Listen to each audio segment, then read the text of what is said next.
Hi everyone! So yan, part 4 na ng ating adventure. So yan na nga, mag-slide na nga kami dito sa water. Dito talaga ako mababasa at ayan, hindi tayo makakapag slide kung hindi tayo pipila. So yan, pila is life. Abangan nyo kung anong ginawa nila sa akin dito.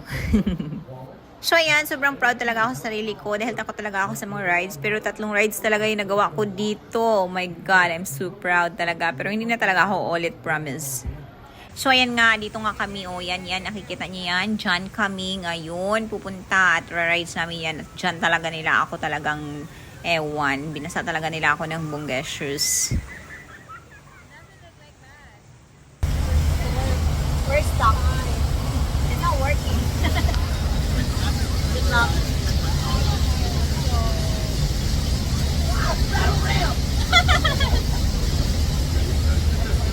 So, yan, ito talaga yung mga dahilan kung bakit ayaw ko talaga sa mga rides. Dahil napapanood ko sa mga, movie na na-stuck. So, ayun na nga, na-experience nga talaga namin, na-stuck kami dito.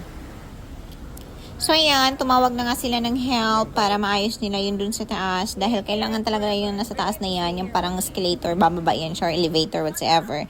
So, ayan, sa wakas na-fix na nila para pag slide na kami, hindi naman talaga kami na-stuck ng forever, pero mga nasa 20 minutes din talaga. So, syempre, kinabahan talaga kami. Hello, hindi kami makabalik kung saan kami nang galing dahil puro tubig yung dinaanan namin.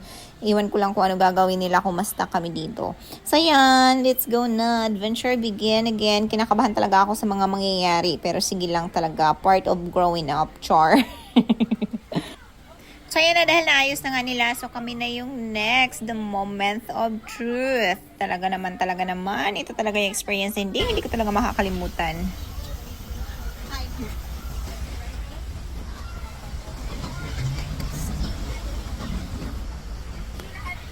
Just hold the video until the end. Oh my God. Is it scary? Oh my God. I'm scared.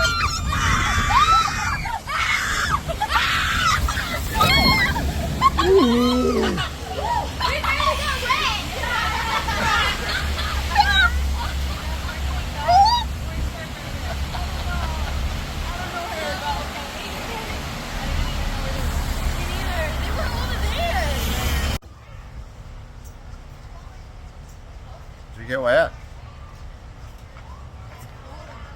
We're not going to the inside.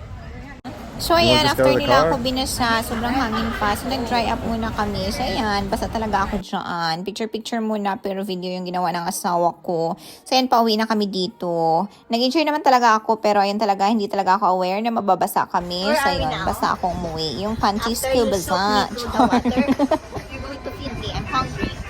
Okay? You're going to choose where to eat. Okay. I love you.